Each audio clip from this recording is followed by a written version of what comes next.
Philippine Coast Guard continues to assert the country's sovereign rights in the West Philippine Sea, ensuring the safety of Filipino fishermen and upholding international law.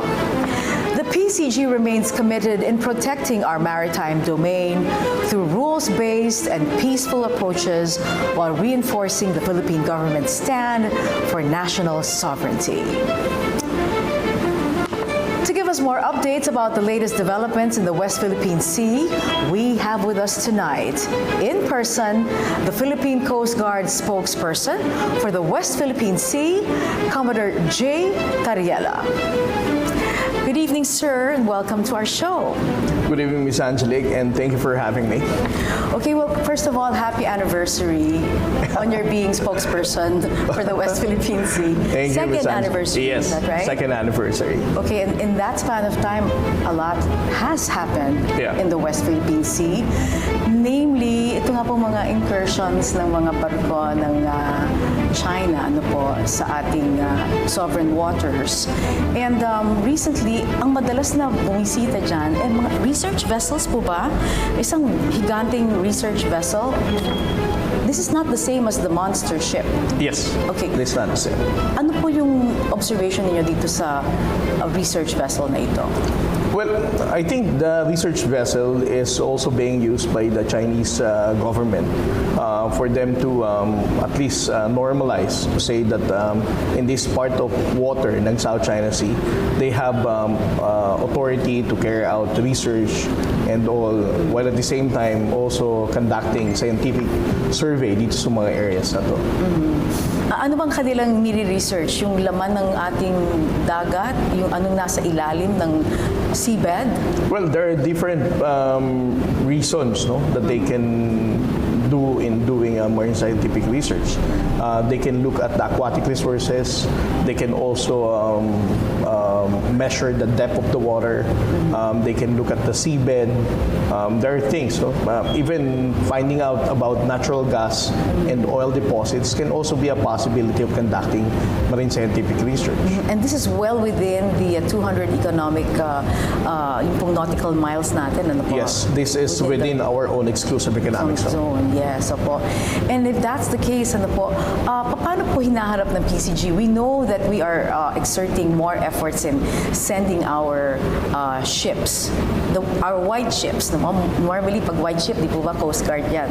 No? Ibig sabihin, hindi yan military, it's a civilian ship. So, kamusta po yung efforts natin dyan?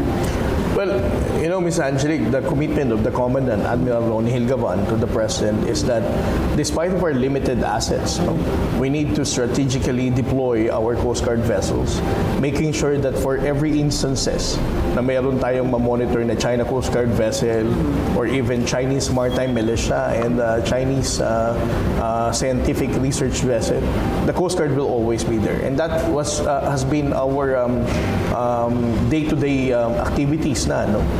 The moment that the National Maritime Council would monitor the presence of any of these vessels, the Coast Guard will send either an aircraft or a Coast Guard vessel to challenge itong mga ginagawa na to ng Chinese government. Pero paano po yun? Kasi madalas meron sila, hindi lang isang barko nila ang nandoon, kuminsan dalawa and sometimes even more. And tayo, very limited po yung ating bilang ng mga barko. And pagdating po sa size, kumbaga cute lang yung mga barko natin kumpara sa kanilang mga barko. How are we able to deter them from entering even further into our EEZ? Gayong yun nga po, maliit na po yung ating mga barko. Hello, Ms. Angelique. The size of the vessel, the number of the vessels that we deploy, for us, doesn't really matter. Yes. Because we believe for a fact na our presence there is in accordance with international law and we're not violating any provisions from UNCLOS. And the moment you document the illegal presence of the Chinese Coast Guard and the Chinese Maritime Militia or whatsoever that they're deploying there, they're always on the losing end. So we just have to be there, document it, and challenge them and highlight the fact na sila mismo ang nagba-violate ng international international law, and what we are doing is not escalatory. As you said, the mere fact that we are deploying Coast Guard vessels, not military, it's because this is in accordance with the intention of the President, that our action should not provoke anybody, it should not be escalatory, but at the same time, we should be vigilant in maintaining our position in the West Philippines. Paano na to? Iba ko kasing narrative nila dito sa West Philippine Sea. And in fact, sadly, may ilang mga Pilipino na nagsasabing wala namang West Philippine Sea. Kapag tinignan daw yung mapa, puro South China Sea daw po yan. Sino ba nag-imbento ng West Philippine Sea?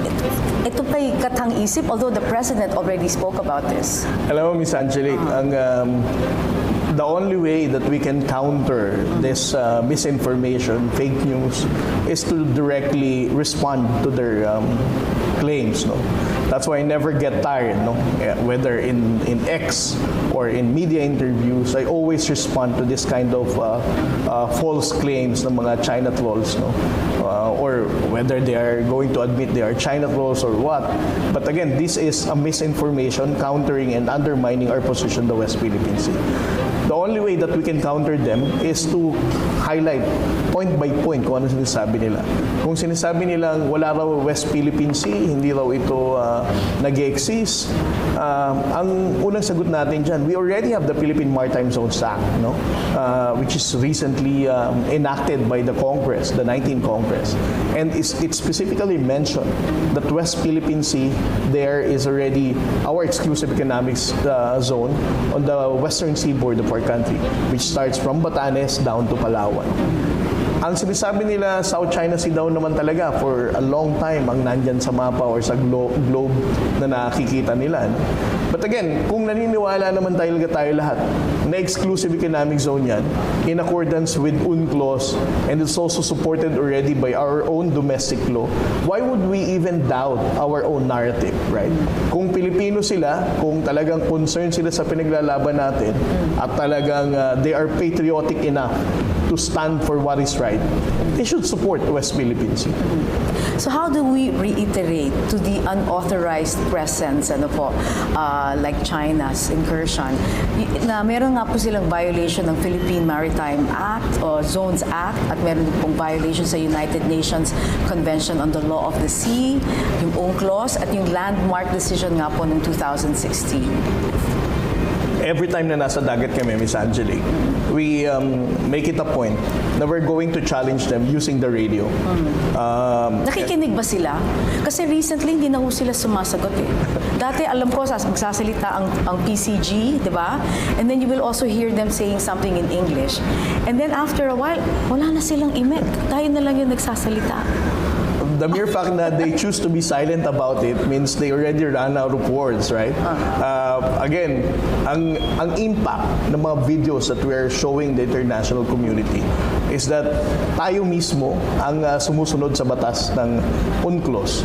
Tayo mismo ang merong Philippine Maritime Zones Act, at meron tayong supported tayo ng 2016 Arbitral Award. And for China to keep on doing this kind of activities, this illegal patrol, they are always on the losing end. Okay, before we started, you talked about the transparency strategy of the PCG. Ano po yung transparency strategy? Ms. Angelique, when President Bongbong Marcos assumed presidency, he made a commitment to the Filipino people of not surrendering a square inch of our territory to any foreign power. But the challenge for the Philippine government, for us to be united and to support the commitment of the President, is for us to be informed. No? It's an open book na ng nakaraang administrasyon. There's a very limited information that they have provided about the West Philippine Sea to the Filipino people. This is the reason why fake news and misinformation has propagated and advanced itong interest ng China. So, for the National Task Force West Philippine Sea, under the leadership of General Eduardo Año, he supported and approved the Transparency Initiative. No? The two objectives of the Transparency Initiative, of course, the first one is for the Filipino people to understand what we are fighting for, what is happening, because the only way that we can awaken the sense of patriotism of the Filipino people is to keep them informed. You can never ask any ordinary Filipino to support our fight in the West Philippine Sea kung hindi nila naiintindihan, kung hindi nila nabivisualize, at hindi nila alam kung ano ang pinagdadaanan ng Armed Forces of the Philippines at ng Philippine Coast Guard. So, that's the first objective. For the Filipino people to understand and to learn the daily task na pinagdadaanan din ng ating mga ordinaryong mga mangingisda para ma-visualize nila, maintindihan nila na talagang ginigipit pala tayo ng China pagdating sa West Philippine Sea. The second objective of the Transparency Initiative is, of course, to reach out to the international community. Not just for them to support our fight of sovereignty in the West Philippine Sea, but for them to understand that in this part of the globe, merong isang bansa katulad ng China na who doesn't hesitate to violate the international law, who doesn't hesitate to jeopardize the regional stability that we are enjoying right now because of its grand ambition na angkinin niya ang buong South China Sea. So, if all the like-minded states who are really willing to preserve the peace and prosperity in this part of the globe, we can expect them to support our fight, no? And also to compel China to fall in line and to respect the sovereign rights of the Philippines in the West Philippines. Napagit po, Commodore ng Pangulo, na ang Pilipinas ay isang peace-loving nation at hindi tayo isang war instigator. Ano po yung marching orders ng Pangulo po sa Philippine Coast Guard regarding this? You know, Ms. Angelique, the mere fact that our priority for deployment in the West Philippine Sea, in which the President has also mentioned, is the Coast Guard vessels. As you said, these are white-hulled vessels. It signifies one thing, no? We intend this to make sure na ito ay hindi war-provoking action on the part of the Philippine government. So, that has been the priority of President Bongbong Marcos, na itong mga incursion na ganito, Coast Guard ang una natin pinapadala. And the guidance of the President, of course, relayed to the Commandant, Admiral Gavan, is to make sure that we're still going to maintain professionalism while at the same time being vigilant in ensuring our presence in the West Philippine Sea. Actually, it really takes a lot of di lang patience, endurance, and dedication for the PCG to be able to ano nga ba, yung binobomba ka na ng tubig ng kanyon, tapos nagsasonar sila na nakakabingi and nagle-laser pa and doing all these tactics. And yet, the Filipino PCG personnel have maintained proper decorum and correct yung kanilang pagsagot, wala silang ginagawang untoward incidents. How do we do that? Actually, Ms. Angelique, minsan nakakalungkot, no? Hindi rin naman natin masisisi ang mga kababayang Pilipino natin. If we're going to read the comments every time we publicize itong mga water cannoning incidents, they're saying na Coast Guard duwag. Bakit hindi kayo mang water cannon? Coast Guard duwag. Bakit hinahayaan nyo lang na banggain kayo and all? Ang hindi nila naiintindihan na yung galit ng ating mga kababayang Pilipino, you have to double that, no? The feeling of those Coast Guard personnel on board, yes, na they have the capability to do so, to respond. All the more because and yet they're restraining themselves. Yes. They're maintaining their professionalism with the commitment na we're not going to escalate the tension. Ngayon pa lang, nagkakwentuhan lang tayo, parang tumataas na yung yung kilay ko. Well, anyway, meron po mga pag-ugnayan din ng PCG sa iba pang ahensya ng gobyerno, lalo-lalo na kanina nabanggit po ni Commodore tungkol sa mga ating po mga mangingisda. What kind of help and coordination are we doing with other government agencies? We will find out sa pagbabalik ng In Person.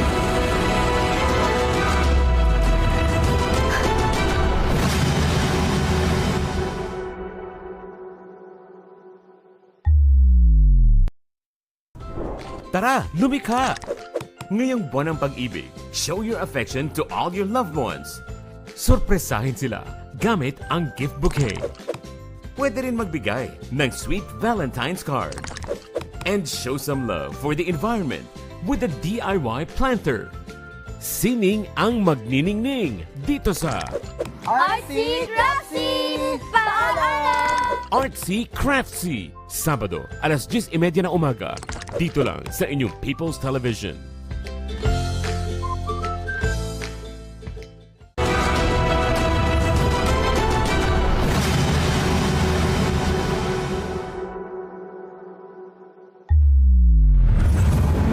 Nagbabalik po ang in-person. Kapiling natin ngayong gabi ang spokesperson para sa West Philippine Sea ng Philippine Coast Guard, Commodore J. Tarriela. So, Commodore, pag-usapan po natin yung makikipagtulungan ng PCG. Let's start with the Armed Forces of the Philippines, kung saan ang Philippine Navy ay nasa ilalim ng AFP. Ano pong klaseng koordinasyon? Where does the PCG's work end and the Navy begins, or vice versa? Well, minsan, no, may mga Pilipinong ang iniisip pa rin, just like what we discussed kanina, Ms. Angelique, no, na ang Coast Guard used to be part of the Philippine Navy. It was. So we have a very long relationship and history with that of the Philippine Navy. No? So in terms of coexisting dito sa efforts natin sa West Philippine Sea. The Commandant of the Philippine Coast Guard has a direct line of communication with the flag officer in command. We make sure our movement is also in accordance with that of the Philippine Navy. And our response is also in harmony with their own strategy. If you're going to ask me when does the Coast Guard job ends, no? Ang response ko dito, ma'am, kasi ang tanong lagi ng mga tao, bakit ba daw Coast Guard ang pinapadala, no? But we have already discussed this. It's because it's something that is not provocative. And as much as possible, we don't want to escalate the tension, right? And the role of the Coast Guard, as you are aware, has different facets of dimensions, no? From maritime safety to environmental protection, so and even maritime law enforcement. It's not just the West Philippine Sea ang iniikutan ng Coast Guard. Yes. Ang role lang natin sa West Philippine Sea is that, again, we're not taking away the function of the Philippine Navy and the Armed Forces of the Philippines. I have also mentioned and highlighted na ang role ng Philippine Navy and the Armed Forces of the Philippines is something that can never be replaced by the Philippine Coast Guard. Ang Philippine Navy will still be our defenders as a military organization in this part of our country. We are just there to make sure that the maritime governance is still being carried out and that we are deploying our vessels in a very non-provocative and non-escalatory manner. Yes, opo.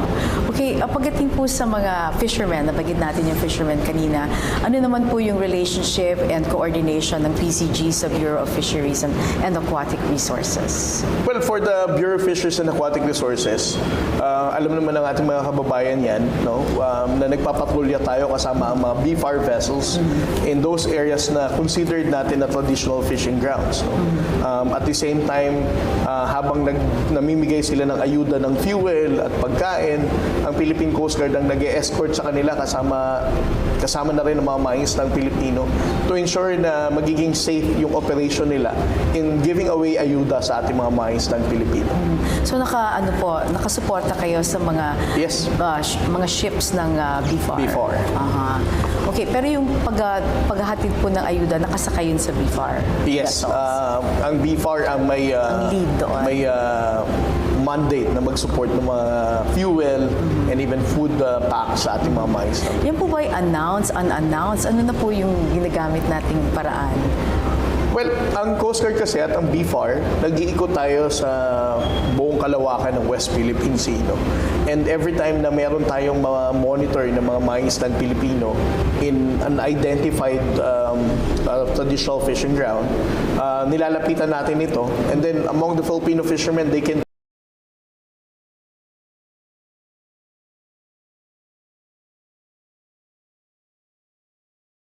from BFAR. Opo, ano po yung naibibigay din na tulong ng PCG sa mga mangingisda pagdating po sa kanilang kaalaman sa ating karapatan dito sa West Philippine Sea? Alam mo, Miss Angelique, there are different ways, no? Kasi ang Coast Guard, we have mandate also for pre-departure inspection, no? Yes. So bago Sa mga umalis, port areas. yes, bago maglayag itong mga mangisdang Pilipino, they have to pass through the Coast Guard stations and substations.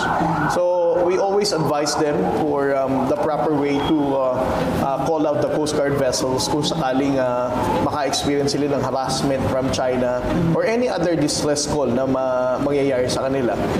We educate them on how can they be able to reach the Coast Guard vessels. Paano nga po? Umaabot po ba Yes, yung radyo we have nila? to make sure na meron silang radio, of course. Yes, no? opo. And that is one of the primary concern every time na binuboard natin itong mga bangka na to. We have to ensure that they are equipped with the proper radio para maka-reach out sila sa mga Coast Guard natin. Okay. Ano naman ang relasyon po ng PCG sa DFA, the Department of Foreign Affairs, na talagang siya naman ang in charge sa ating foreign relations? Well, on our part, the Philippine Coast Guard, since we are within the National Task Force West Philippine Sea, we're the one who was documenting all of this, from illegal presence of the Chinese Coast Guard, the harassment of the Filipino fishermen, and then we also support the DFA if ever they're going to file diplomatic protest. Ang Philippine Coast Guard ang bibigay ng mga dokumento na to, ng mga detalye na to, para mas maging substantial ang ating diplomatic protest. So, tuwing meron pong paglabag ang China, yan po ba'y nire-relay nyo agad sa DFA? O iniipon muna natin bago natin ibigay sa kanila? Well, immediately after the incident happened, Opo. we forward it to the National Task Force West Philippine Sea. And the National Task Force will be the one to inform other concerned government agencies. So, hindi po direkta ang PCG na nakikipag-ugnayan sa China? Well, sa DFA. No, sa DFA Yes, dapat, hindi po tayo nagdumidiretso sa China. Yes. We course through DFA all our concerns. Also recently, I know that you had there's a gathering of the youth, and you spoke to them, and nabanggit nyo tungkol sa love of country. Ano yung in-emphasize nyo doon? How will the youth be able to show their love for country? And of course, concern and action din for what's going on in the West Philippine Sea. Well, during my talk to the National Youth Convention kahapon, dalawa ang hinighlight ko.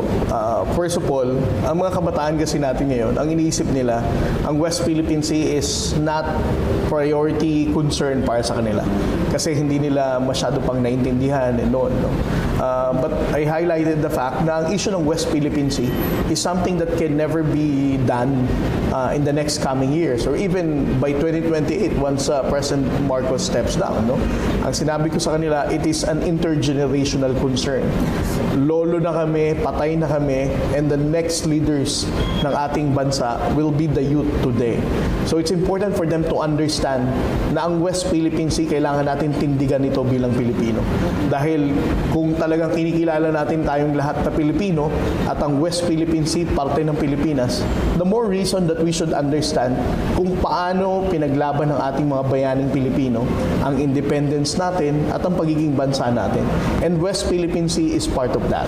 So it's important for them to say na as a Filipino, it's your obligation to support our position in the West Philippines. So sa palagay niyo po ba, ano ang edad na maintindihan na ng isang kabataan ito? Should this be included maybe in our curriculum in elementary or ito pang high school? Ano po ang approach? Last 2 weeks ago, with the support of the National Security Advisor, Jay Eduardo Año, it was also attended by Secretary Angara. Ito yung comic book launching natin ng mga storya ni Teacher June or the stories of Teacher June. It is actually a comic book na ginawa ng Coast Guard, supported by the National Task Force. Walang budget na ginastos ang gobyerno dito. from conceptualization up to the production of these comic books, umasa lang tayo sa mga donation ng private individuals. No? Ang comic book na ito, para sa akin, is a response to your question na how can we reach out to the youth or even ordinary Filipinos. No?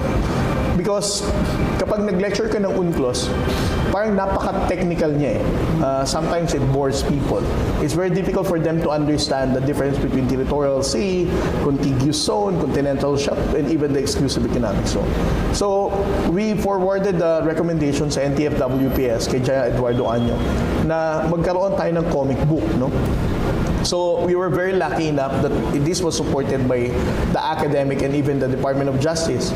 So it was Attorney Batong Bakal, Justice Carpio, Attorney Fretti, and other people from the Department of Foreign Affairs supported the conceptualization and the editing netong comic book.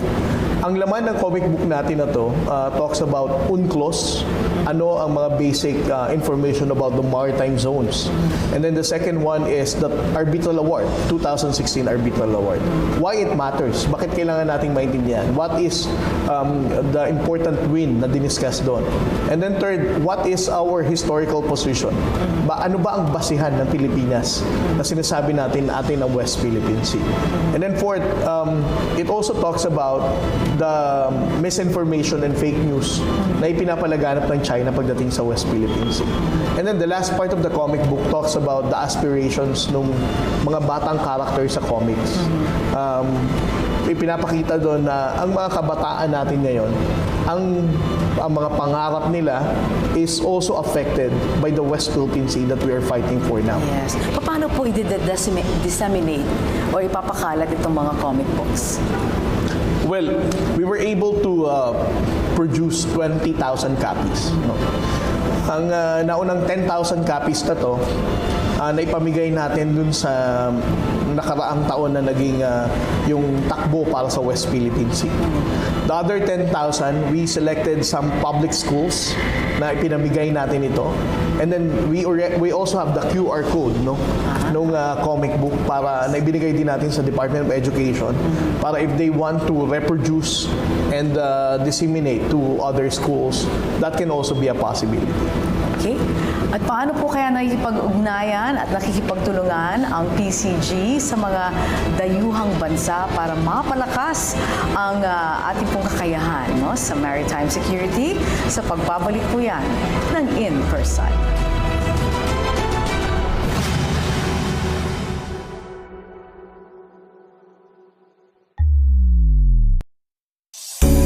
Halina't makisaya sa makulay na Panagbenga Festival.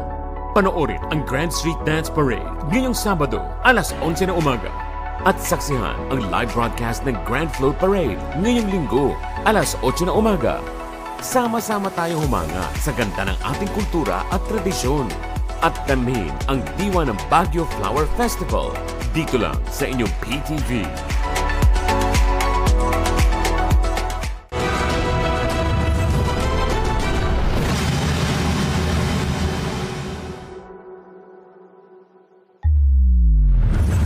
Babalik po tayo dito sa In-Person with Commodore J. Tarriela ng PCG. Papakita lang po namin ang sample ng libro or yung comics, no?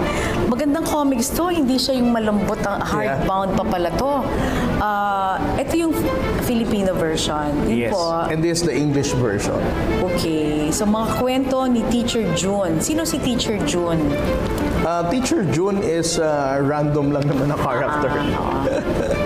Na ang storya dito, siya yung teacher nung mga estudyante, and they always talk about issues in the West Philippine Sea. Ayun. From UNCLOS to the harassment and all. Meron ako nakita dito, yung sa dulong-dulo. Ano nakasulat po dito sa likod? Merong yung last part. Anong nakasulat po dyan? Sa Tagalog, ang sabi namin dito is tulad ng ating mga lupa, dagat at kasirinlan, bawal ipagbili ang comics na ito. So this for free. Okay, perfect po. Pero we can replicate this Yes. for more massive dissemination. Ayan. Okay. So ngayon pag-usapan po natin, ito po pa yung pagtulungan ng PCG sa iba pang mga bansa para po sa maritime security and law enforcement. So actually, this comes out naman regularly in our newscasts. Ano po yung mga ugnayan natin sa iba't ibang bansa. Ano-ano po yung mga strategic partners natin? Anong mga bansa po ngayon? Well, right now, if you're going to ask me kung ano talaga yung mga bansa na sumusuporta pagdating sa modernization efforts natin sa Philippine Coast Guard, of course, ang una dyan sa lahat ay ang Japan. No? Since during the time of President Noynoy Aquino in 2013 when he went to meet Prime Minister Abe hanggang sa panahon ngayon, no? Na lahat ng barko natin from the 1044-meter vessels to the 97-meter vessels na ginagamit natin sa West Philippine Sea all came from Japan. No? Although it's a soft loan, but again, these vessels na unang na-deliver as early as Aquino administration came from the Japanese government. But for President Marcos, ang effort naman natin ngayon is to get additional 5 more 97-meter vessels natin. Ito yung pinakamalalaking barko natin na meron tayo ngayon, the 97-meter Coast Guard vessel. Dalawa lang to, and we're hoping to get 5 more. And then the next one is the French government. They supported us in acquiring 4 24-meter vessels and 1 83-meter vessels. Ito yung vessel. Ito yung pangalan niya is BRP Gabriela Sila. Other than that, of course, the German government is also supporting our team for the drones na ginagamit natin, no? And then for the US government, of course, the capability training na ibinibigay niya sa ating mga personnel ay nandyan pa rin naman. No? And again, para sa akin, it's also important for us to highlight na all of this are actually loan. No? This will never materialize kung hindi ito sinuportahan ng ating Kongreso, Senado, at lalo na kung hindi ito itinulak ni Pangulong Bongbong Marcos. So, all of this support ng foreign countries is also just a reaction of how the national government is supporting the modernization of the Philippine Coast Guard. And also how our neighboring countries and other countries, even across the globe, are in unison with our voice. No? Na kailangan nating palakasin ang ating sariling kapasidad. Okay. Yeah. And apart from that, meron din po tayo kasing mga, what do you call this? Yung mga exercises, hindi po ba? Although that falls under the AFP, meron din po bang Coast Guard exercises with other countries? We also have that. No, it's last 2023. We had the first time na magkaroon tayong tinatawag nating trilateral Coast Guard maritime exercise. No, it was attended by the U.S. Coast Guard and the Japanese Coast Guard and the Philippine Coast Guard. Although hindi ito naulit last year, but again, in 2024 we also had exercise with the Japanese Coast Guard pa rin naman. We also had an engagement with the Indonesian Coast Guard, Indian Coast Guard, the Indonesian Coast Guard, and even the Vietnam Coast Guard. As a matter of fact, nitong March, no, the Coast Guard vessel 9701 will have a port visit in Vietnam. So this is again in collaboration with our neighbor Vietnam for Coast Guard cooperation. And funnily enough, meron din po tayong konting dispute sa Vietnam, di po ba? But despite that, nananatili po yung kooperasyon. Yes. Lagi ko naman sinasabi, Miss Angelique, no? Ang Vietnam Coast Guard, we may have issues of other maritime features na ino-occupy nila with our own position. But then again, they're not like the Chinese government. They're not harassing our Filipino fishermen. They are not conducting dangerous maneuver or bullying our Coast Guard vessels. And they are not also preventing the armed forces of the Philippines in doing resupply operation. Yes, okay. And speaking of the Armed Forces of the Philippines, meron tayong Defense Mutual Treaty at agreements with the United States. Meron din tayong EDCA, yung pong Enhanced Defense Cooperation Agreement. Ano po yung role ng PCG dyan? Well, Honestly, I don't want to touch on this dahil pang defense department na concern na to. But again, ang hinighlight lang natin sa Mutual Defense Treaty is that an attack, not just for the military assets, but ngayon kasi idinagdag na for the Coast Guard vessel can also trigger the Mutual Defense Treaty. So I think bago po yun.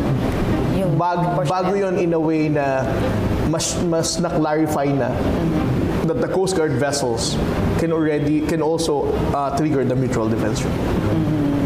Okay. So, pag nagkakaroon po ng military exercises, nagsha-shadow po ang PCG? Or merong completely different? Yeah, completely different. The Navy and the Armed Forces of the Philippines have their own exercises. And it depends, no? There are also exercises naman na ini-include din naman ang Philippine Coast Guard if there is a Coast Guard counterpart. Like if it's with the US and if the US has a US Coast Guard counterpart na pwedeng tapatan ng Philippine Coast Guard, then that's the only time that the Philippine Coast Guard can also participate. Nabanggit nyo na rin po na ang deployment natin ng mga white-hulled vessels, which is of course the PCG vessel, sa ating maritime domain ay de-escalatory and non-provocative.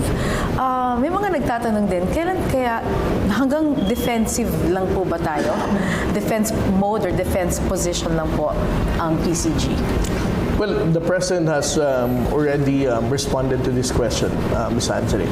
The only way na masasabi natin we're going to go past through etong threshold na ginagawa natin is when somebody will get killed.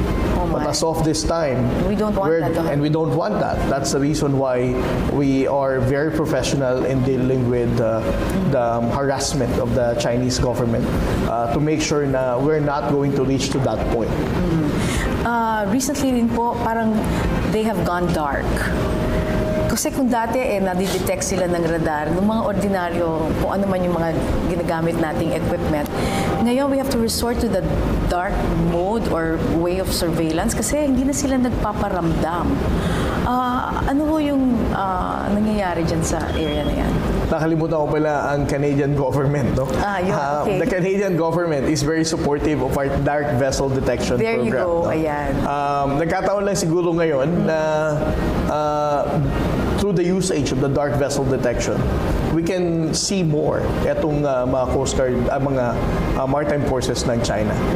But since we don't have that capability before, siguro hindi na rin natin alam kung there are even more than what we can actually highlight. Bawal po ba yon na tinatago nila yung kanilang, kinukubli nila yung kanilang presence sa radar? Well, supposedly kasi ang mga barko, no, na hindi masasabing barkong pandigma like Coast Guard vessels, Chinese fishing vessels, kasi pinuportray nila itong Chinese maritime militia as an ordinary fishing vessel, should have an automatic identification system. Ibig sabihin, dapat madidetect natin sila through satellite where are these vessels are passing through, what they're doing, or whether they are loitering. No? The mere fact that they are intentionally turning off their AIS, it doesn't really support the identity of the Coast Guard. Kasi ang isang function ng Coast Guard is search and rescue and law enforcement. No? Kung ikaw, China Coast Guard, how can you conduct search and rescue? How can you conduct a law enforcement kung ikaw mismo, you are violating and you're hiding your presence in the satellite? Is this will this endanger our own Coast Guard if they remain in the dark? And our fishermen, dahil di sila nakikita, lalo na sa gabi, no? How does that affect the movement and the operations of our fishermen and our PCG vessels? Well, for the Coast Guard naman, thanks to the Canadian government, so we can see them. We can see them already. Okay. But that can be quite dangerous for our fishermen if ever they are going to turn that off. But especially kapag magpapatay sila ng makina. Alam mo, kapag patay makina nila, there's no reason na maririnig sila. Only the surrounding environment na maririnig mo. Pero kung bukas naman ang makina nila, definitely, kung mga isda, they can hear the presence of a vessel within their proximity. And hopefully they can avoid being rammed, di ba? Early enough. Okay, may plano din po bang mag-increase pa ng mga deployment ng vessels po natin at i-upgrade yun nga po yung mga maritime capabilities para depensa ng ating teritoryo. Although you did mention that we have acquired through soft loans longer, bigger Coast Guard vessels. Coast Guard vessels. The French government pala will also be supporting the acquisition of 40 Coast Guard vessels. So this is also supported by President Bongbong Marcos. These are a lot of vessels. At some point, ma-realize na natin na masasagot na natin yung tanong na gaano ba karami talagang dapat na barko ang i-deploy natin sa West Philippine Sea. You can just imagine if we are going to receive that 40 Coast Guard vessels from France. No? And let me also emphasize na etong 40 vessels na to na i-acquire din natin sa France. Ang arrangement natin dito, 20 will be built in France and then 20 will be constructed also here in the Philippines para may suporta din sa local shipyard and also the transfer of technology. Okay, without endangering our security and our plans, ano pong mga deliverable dates ng mga ito? Well, I think the earliest will be 2026. No? Yun lang siguro. Yes, for now. For now. We will leave it at that. At meron pa tayong ilang mga bagay na nais pag-usapan sa pagpapatuloy pa rin ng in-person.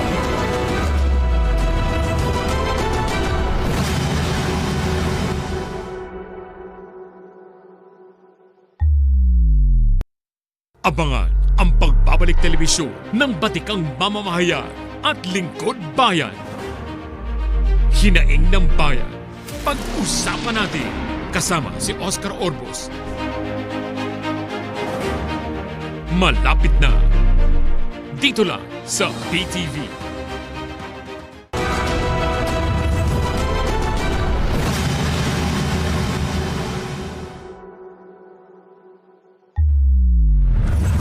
Okay, at nasa huling bahagi na po tayo ng ating programang In Person with Commodore J. Tarriela. Kilalanin naman din natin si Commodore J. Kanina off the air, you were telling me about your personal history, yung background ninyo, and paano nakatulong yung inyong pag-aaral at yung mga pinagdaanan po ninyo dito sa inyong role ngayon sa PCG. So you entered the academy. Yeah, I entered the academy in 1999. Okay. And then I was supposed to join the Navy. And then Go Navy. yeah, to join the Navy. Unfortunately, I had a case, 3 weeks before graduation. And I think God has better reason for me to bring me to the Coast Guard, to redirect my plans. So, ayun, that's why I joined the Coast Guard in 2005. I should have joined the Philippine Navy of the PMA Maliab class of 2004. But it has to wait for a year, and then I joined the Coast Guard in 2005. And I think I had very good opportunities dito sa Coast Guard. Dito sa Coast Guard. Why the Coast Guard? Why the Coast Guard? It's because probably I should have joined the Navy, so I think of, Maritime pa rin. Maritime pa rin ang pupuntahan ko, and then at the same time still join the uniform service. And all throughout, I was assigned different places. Na-assign ako sa mga Coast Guard vessel for the first 3 years of my assignment. And then I was also assigned in up north, northern Luzon, and also in eastern Mindanao and Palawan. And then eventually, I did my master's in Tokyo.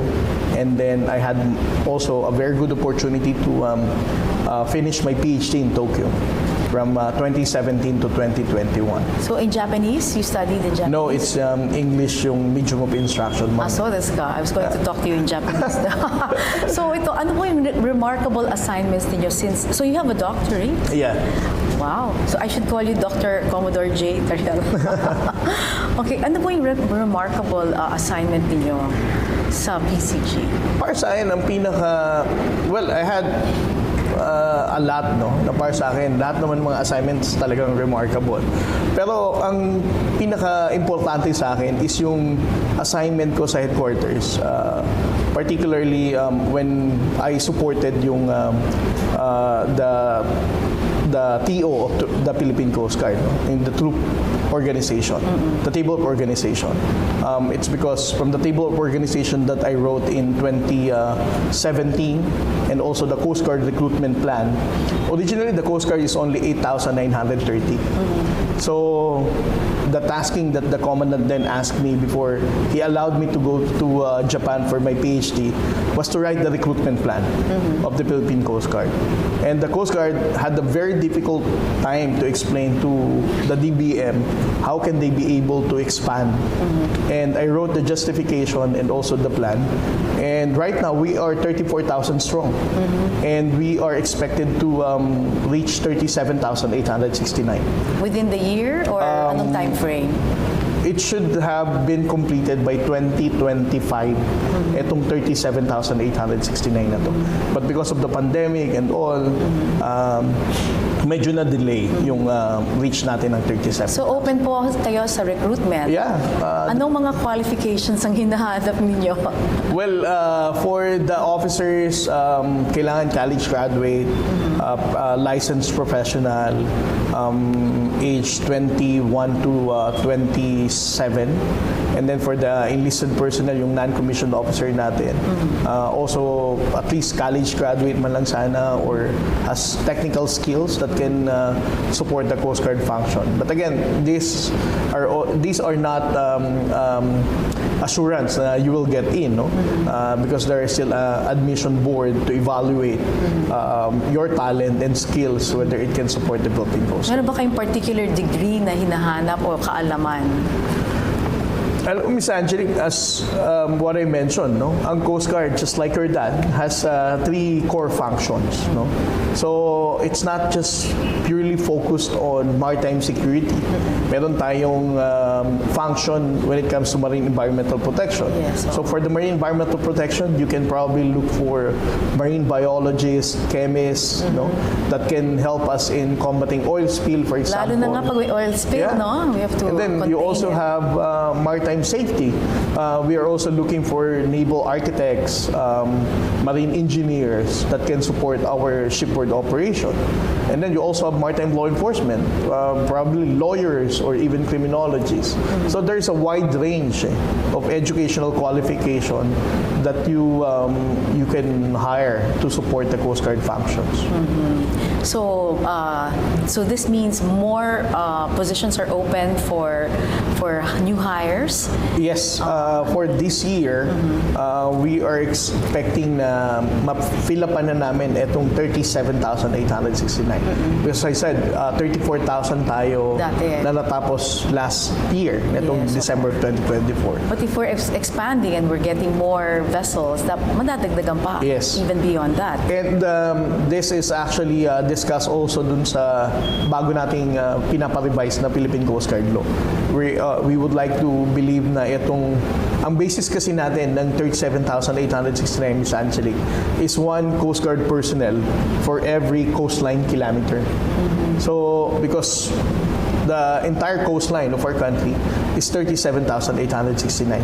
And that has been my justification to the DBM why they need to support the Philippine Coast Guard. Kasi sabi nga nila, it should be tangible.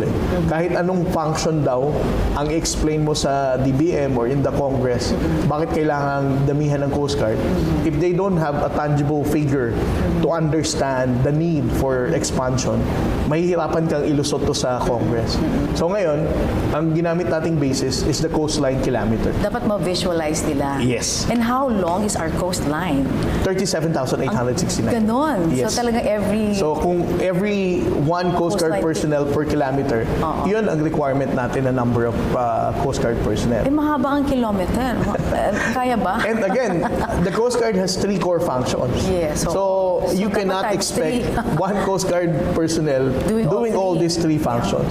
That's why we are proposing dun sa Coast Guard law to have 37,869 times 3. Okay, that's a lot of people, but if we need them, we should get them, di ba? Okay, as a spokesperson of the West Philippine Sea of Coast Guard, ano po yung mga challenges na hinaharap nyo on a daily basis at paano nyo po nalalagpasan ito? Kasi you know why? We watch you and sometimes I can see your eyebrows going up. Kasi, pero talagang with, ano pa rin, restraint. How do you manage your emotions, your, ano nga ba, yung feelings po ninyo? That you will still come across very professionally and very measured sa inyong pagsagot. Alam mo, Miss Angelique, hindi ko alam. Hindi ko rin talaga alam. Minsan talaga pinipigilan ko na lang eh. Pero minsan kasi, pinaka-challenging no, na trabaho ng pagiging spokesperson is yung parang yung tanong na Nakakainis ba yung tanong? hindi naman nakakainis, pero parang nagda-downplay nung insidente or tanong na taga-undermine ng efforts ng Coast Guard or ng Armed Forces of the Philippines. Para sa akin, that's very annoying minsan. Kasi parang, why would you ask those kind of questions kung ang pinag-uusapan natin is yung harassment ng China? Kung ang ina-explain ko sa inyo is yung sacrifices ng ating Coast Guard personnel at ng Armed Forces of the Philippines. Lalo na kung Pilipino pa yung nagtanong, parang Yes. hindi niya gets, no? Sorry. Lalo na kung Pilipino pa yung magtatanong. Oo, hindi ba? So, yun, you do it with a lot of grace, under pressure. Yes. Okay. The Philippine Coast Guard is also known to be the oldest and could you say the only humanitarian armed service of the Philippines? Yes, we are the only armed humanitarian service in the country. No? You go back to as early as the American occupation when the Philippine Coast Guard was created. It talks about search and rescue, maritime safety, and then at the same time, law enforcer. Yes. Ano po yung long-term vision ninyo kasama ni Admiral Gavan para sa hinaharap ng PCG pagdating sa pagsisecure and ensure ng security, ng safety? Isama na natin dyan yung peace sa ating maritime domain. Alam mo, Miss Angelique, ang long-term vision lang talaga ni Commandant when it comes to the Philippine Coast Guard is for the Philippine Coast Guard to lead the Coast Guard organizations in Southeast Asia in the context of maritime safety, environmental protection, and even maritime law enforcement. No? He always shared with me his vision na dapat we will be professional since we have the oldest, we are the oldest Coast Guard organization compared with Vietnam, for example, with Indonesia and even Malaysia. And ano po ang mensahe nyo ngayon sa ating mga kababayan na nanonood ngayon sa atin? Alam mo, Miss Angelique, ang message ko lang lagi is for the Filipino people to understand na ang laban natin sa West Philippine Sea, hindi lamang ito laban ni Pangulong Bongbong Marcos. Hindi rin ito magtatapos sa panahon ni Pangulong Bongbong Marcos. Or hindi ito laban ng Armed Forces of the Philippines at ng Philippine Coast Guard. Kung tayong lahat ay titindig at sasabihin nating Pilipino tayo, dapat nating tindigan ng West Philippine Sea. Dahil ang laban ng West Philippine Sea ay laban nating lahat bilang Pilipino. Maraming salamat po sa inyo, Commander J. Tarriela. Safeguard our maritime rights in the West Philippine Sea. Protect the welfare of the Filipino fishermen. Ang Philippine Coast Guard ay nananatiling matatag sa misyon nitong magsagip ng buhay. Siguruhin ang ligtas at inklusibong transportasyong pandagat at pangalagaan ang ating karagatan sa West Philippine Sea at iba pang territorial na katubigan ng Pilipinas. At yan ang tunay na mukha sa likod ng mga balita at mga isyong pinag-uusapan. Matapang na humarap at nagpakilala. Ako po si Angelique Lazo at ito ang In Person.